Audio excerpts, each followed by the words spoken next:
welcome to episode 2 of the Smitten Knitting Chat. I am Cassandra and I am a knitter who's based in Ottawa, Ontario. If you are new here, welcome, and if you are a returning viewer, thank you so much for coming back.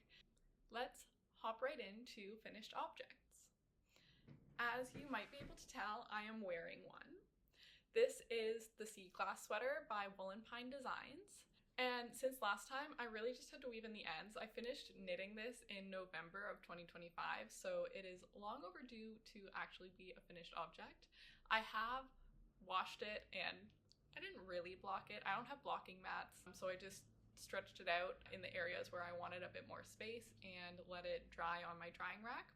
The yarn for this is Drops Lima, and I used 7 different colors. I used just a plain white for the main color, and then I striped in 6 different colors. This is how it fits.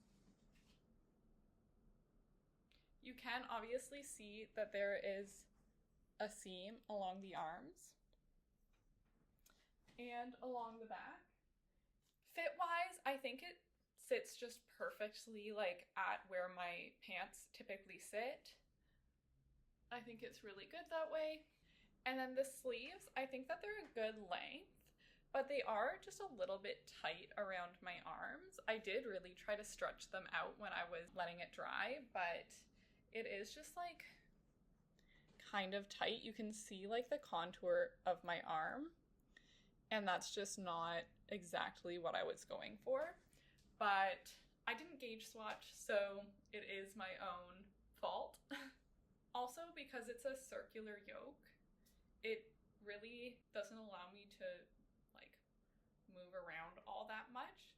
You can see when I put my hands over my head, it gets way too short. And then it gathers here. My second finished object is the pair of socks that I was working on last time. These are what I call my Dijon socks. They are made with yarn that I purchased when I was in Dijon, France last year, and I wanted to get a mustard looking color. I really love how the patterning worked out. They obviously don't match, but I think they're really cute. They're nice and long, which is how I like my knitted socks.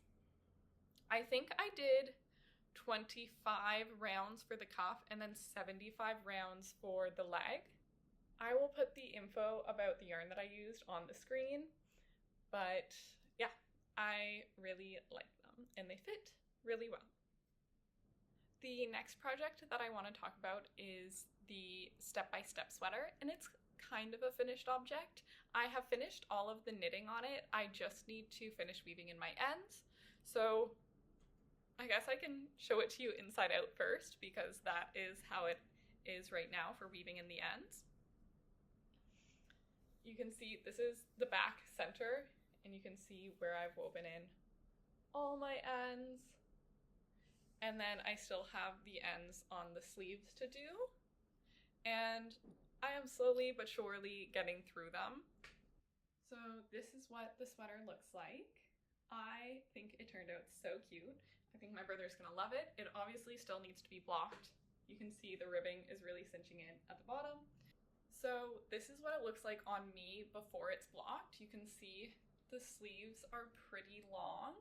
My brother has very long arms. You can see I did a whole extra stripe on the sleeves, and I also made the sleeves and the body longer than in the pattern. I had him measure himself and then also measure a sweater that he really likes to wear. I just knit until it reached that length. I do expect it will grow a bit in the ribbing and hopefully a bit lengthwise once I block it. But even if it doesn't, I think that this will be a good fit on him.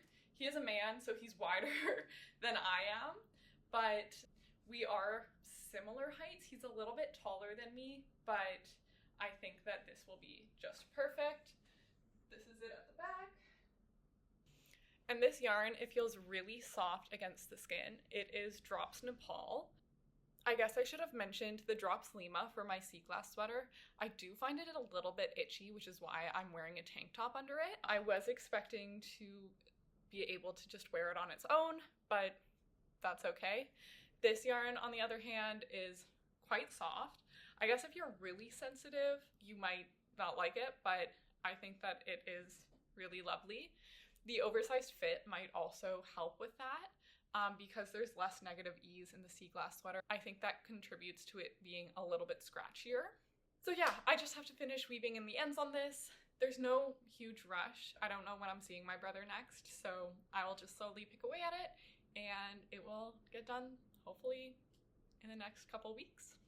Then to finish out the whips that I was showing last video, I have frogged my Tendril Cowl. I wasn't liking the gauge that it was knitting up at.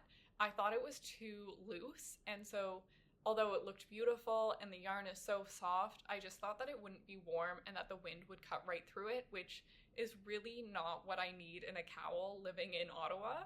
This will become something else. I just need to decide what. I was thinking maybe the Sophie shawl. I just don't know if I have quite enough.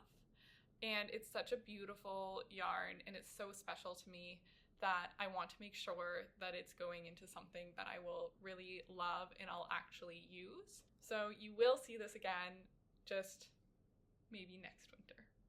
Moving into projects that I have cast on since the last time that we chatted, I have started the sweater that I am making for my mom, the Lopi design sweater. I am knitting it using this yarn bowl. It is just the cutest little yarn bowl. It's pink on the inside, it has a dragonfly, and actually my aunt made this for me, so it's super special and I love that I get to use it because I have this yarn balled up. And here's the progress that I have made on the sweater. This is the bottom of the body. So I cast on using the long tail cast on method, and I knit the different stripes as in the pattern. I did cast on more stitches than it recommends in the pattern.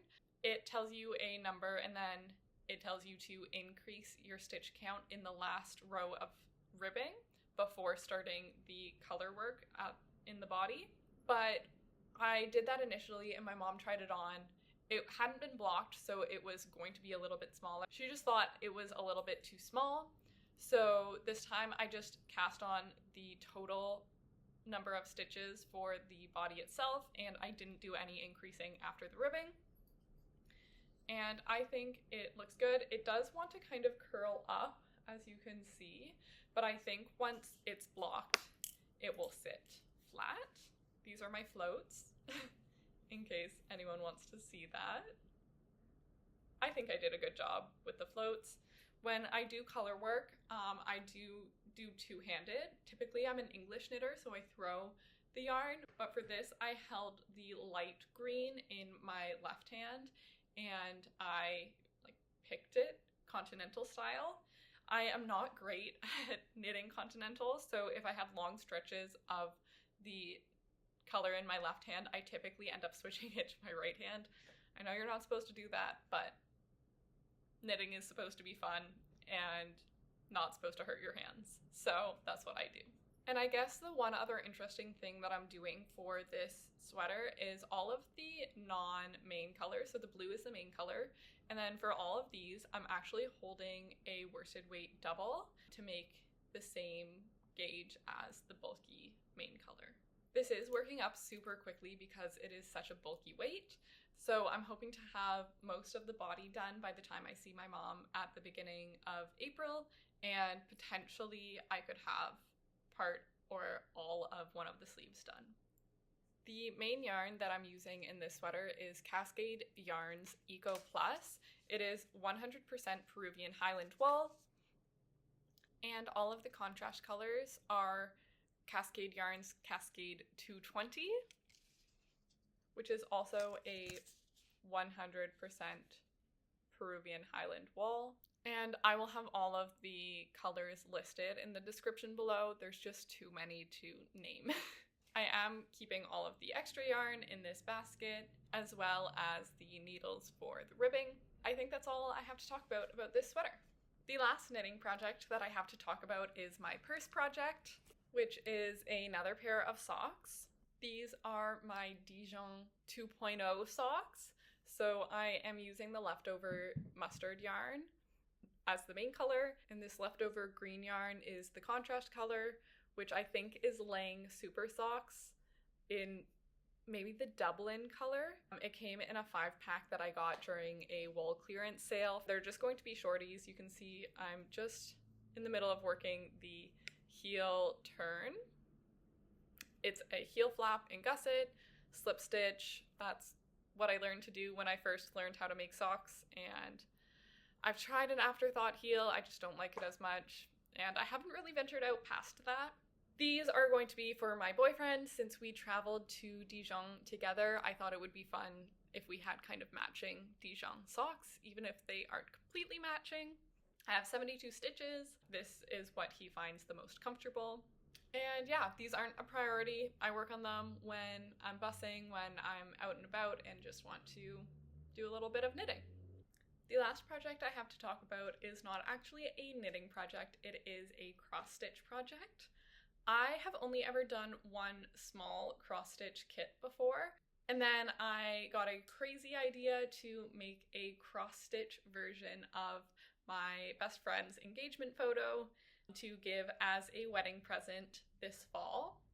So the chart that I made is 250 by 161 stitches, and I'll put a picture here of what the chart looks like, and this is what I have done so far. So I obviously have a lot to do still, but I don't think this is too bad. I have until October to finish it, and then I'd like to frame it and give it to them for their wedding.